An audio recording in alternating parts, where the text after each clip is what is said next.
Irfan Mulla statement केला की spokesperson Irfan Mulla हो पयलीं पार्टीचो स्पोक्समॅन आशिल्लो, पण गेल्या आमी जेन्ना परत पार्टीचे स्पोक्सपर्सन बदलले त्या वेळाचेर उर्फान मुल्ला हे पार्टीचे स्पोक्सपर्सन ना, आणि त्यामुळे ते जो कितें स्टेटमेंट करता तो वैयक्तीक स्टेटमेंट, पार्टी कडेन त्या स्टेटमेंटाचो कसलोच संबंध ना. पण पार्टी बरोबर आसा, मेंबर पार्टीचो डेफिनेट आसा न्ही, पण पार्टीचो मेंबर आसप वेगळो आणि एखादो स्पोक्सपर्सन वेगळो.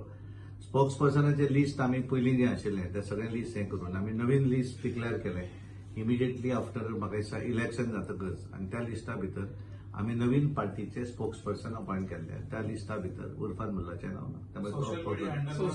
तेका आमी सांगतले की तेणे जर सोशल मिडियाचेर जर ना स्पोक्सपर्सन म्हणून आसता जाल्यार हांव तांचे कडेन उलयतां स्पोक्सपर्सन, कारण स्पोक्सपर्सन म्हणटकच ते official statement of the party जाता, आणि त्यामुळे हांव तांचे कडेन आतां उलयतां आनी तांकां सांगता की जर ते नांव आसा spokesperson that he has to remove officially. Thank you. Thank you.